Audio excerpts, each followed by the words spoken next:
राजा परीक्षित ने कहा, मुनिवर, जहाँ तक सूर्य का प्रकाश है और जहाँ तक तारागण के सहित चंद्रदेव दीख पड़ते हैं, वहाँ तक आपने भूमंडल का विस्तार बतलाया था।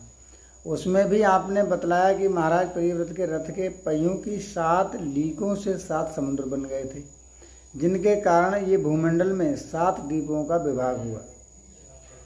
अतः भगवान, मैं इन सबका परिमाण और लक्षणों के सहित पूरा विवरण जानना चाहता हूँ, क्योंकि जो मन भगवान के इस गुणमय स्थूल विग्रह में लग सकता है, उसी का उनके वासुदेव संज्ञक स्वयं प्रकाश निर्गुण ब्रह्म रूप सूक्ष्म स्वरूप में भी लगना संभव है। अतः गुरुवर, इस विषय का विशद रूप से वर्णन करने की कृपा कीजिए।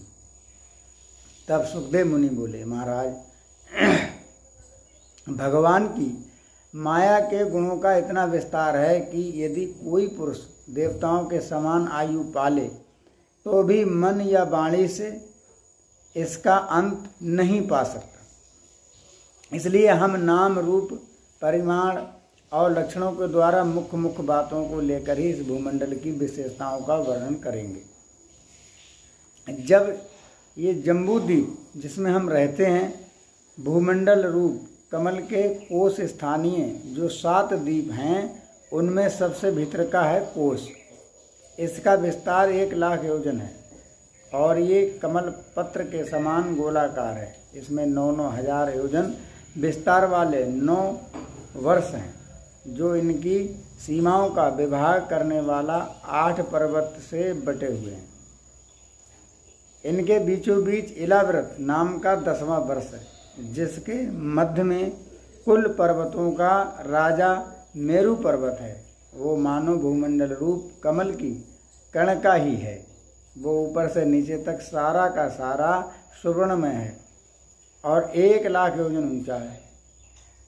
उसका विस्तार शिखर पर 32,000 और तैलटी में 16,000 योजन है तथा 16,000 योजन का ही वो भूमि के भीतर घुसा हुआ है, अर्थात भूमि के बाहर उसकी ऊंचाई 84,000 योजन है। इलाव्रत के उत्तर में क्रमशः नील, श्वेत और श्रृंगवान नाम के 3 पर्वत हैं, जो रम्यक, रम और कुरु नाम के वर्षों की सीमा बांधते हैं। वे पूर्व से पश्चिम तक खारे पानी के समुद्र तक फैले हुए हैं।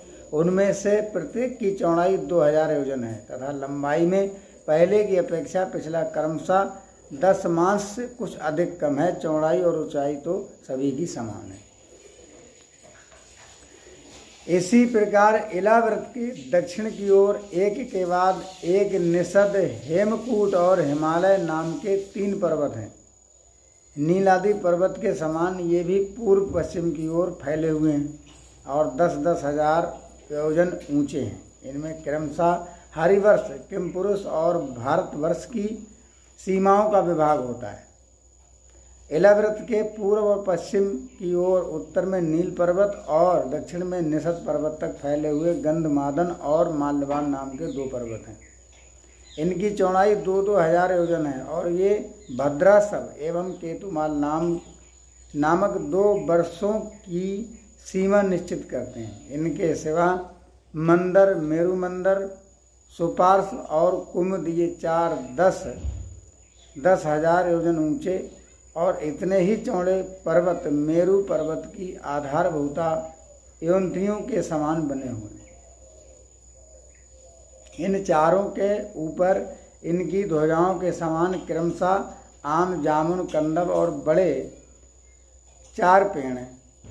इनमें से प्रत्येक 1100 योजन ऊंचा है और इतना ही इनकी शाखाओं का विस्तार है। इनकी मोटाई 100 योजन की है। भारत श्रेष्ठ, इन पर्वतों पर 4 सरोवर भी हैं, जो क्रमशः दूध, मधु, ईख के रस और मीठे जल से भरे हुए हैं। इनका सेवन करने वाले यक्ष, किन्नर आदि उपवेदों को स्वभाव से ही योग सिद्धियां प्राप्त हैं। इन पर क्रमशः नंदन, चैत्ररथ, वैभ्राजक और सर्वत्रोभद्र नाम के 4 दिव्य उपवन भी हैं। इनमें प्रधान प्रधान देवगण अनेकों सुर सुंदरियों के नायक बनकर साथ साथ विहार करते हैं, उस समय गंधर्वादी उपदेवगण उनकी महिमा का बखान करते हैं। मंदराचल की गोद में 1100 योजन ऊंचा देवताओं का आम्र वृक्ष है। उससे गिरि शिखा के समान बड़े बड़े और अमृत के समान स्वादिष्ट फल गिरते हैं। वे जब फटते हैं तब उनसे बड़ा सुगंधित और मीठा लाल लाल रस बहने लगता है। वही अरुणादिक नाम की नदी परिणत हो जाता है। ये नदी मंदराचल के शिखर से गिरकर अपने जल से इलावृत वर्ष के पूर्वी भाग को सींचती है।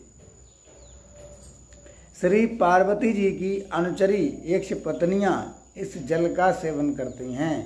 इससे उनकी आँखों से, उनके अंगों से, उनके शरीर से ऐसी सुगंध निकलती है कि उसे स्पर्श करके बहने वाली वायु उनके चारों ओर 10-10 योजन तक सारे देश को सुगंधित कर देती है। इस प्रकार जामुन के वृक्ष से हाथी के समान बड़े बड़े प्राय बिना गुठली के फल गिरते हैं। बहुत ऊंचे से गिरने के कारण वे फट जाते हैं। उनके रस से जम्बू नाम की नदी प्रकट होती है, जो मेरुमंद पर्वत के 10,000 योजन ऊंचे शिखर से गिरकर इलावृत के दक्षिणी भूमि को भाग को सींचती है। उस नदी के दोनों किनारों की मिट्टी उस रस से भीगकर जब वायु और सूर्य के संयोग से सूख जाती है, तब वही देवलोक को विभूषित करने वाला जम्बूनंद नाम का सोना बन जाती है। इसे देवता और गंधर्वादी अपनी तरुणी स्त्रियों के सहित मुकुट, कंकड़ और करधनी आदि आभूषणों के रूप में धारण करते हैं।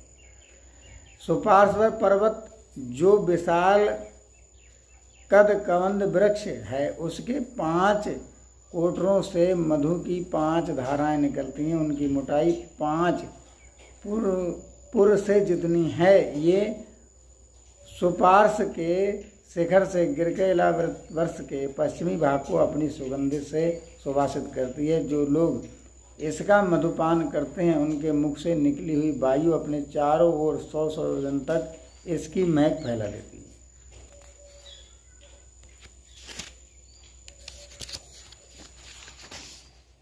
इसी प्रकार कुमुद पर्वत पर जो सतवल नामक बट वृक्ष है, उसकी जटाओं से नीचे की ओर बहने वाले अनेक नद निकलते हैं। वे सब इच्छा अनुसार भोग देने वाले हैं। उनसे दूध, दही, मधु, घृत, गुण, अन्न, वस्त्र, सैया, आसन और आभूषण आदि सभी पदार्थ मिल सकते हैं। ये सब कुमुद के शिखर से गिरकर इलावृत की उत्तरी भाग को सींचते हैं।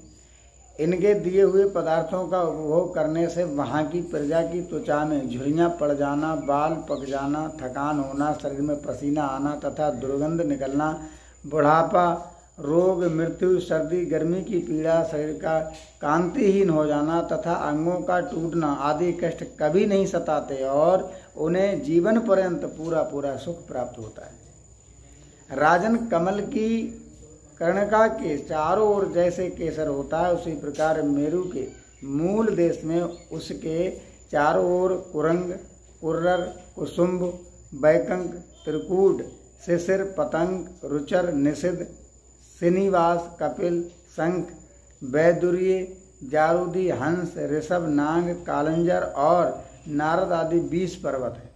इनके सिवा मेरु के पूर्व की ओर जठर और देवकूट नाम के 2 पर्वत हैं, जो 18,000 योजन लंबे हैं तथा 2000 योजन चौड़े हैं और ऊंचे हैं। इसी प्रकार पश्चिम की ओर पवन और परियात्र, दक्षिण की ओर कैलाश और करवीर तथा उत्तर की ओर तिरसंग और मकर नाम के पर्वत हैं। इन 8 पहाड़ों से चारों ओर घिरा हुआ सुवर्णगिरि मेरु अग्नि के समान जगमगाता हुआ रहता है। कहते हैं मेरु के शिखर पर बीचों बीच भगवान ब्रह्मा जी की सुवर्णमयी पुरी है, जो आकाश में समचौरस तथा करोड़ योजन विस्तार वाली है। उसके नीचे पूर्वादि 8 दिशा और उप दिशाओं में उनके आधिपति इंद्रादि 8 लोकपालों की 8 पुरियां हैं।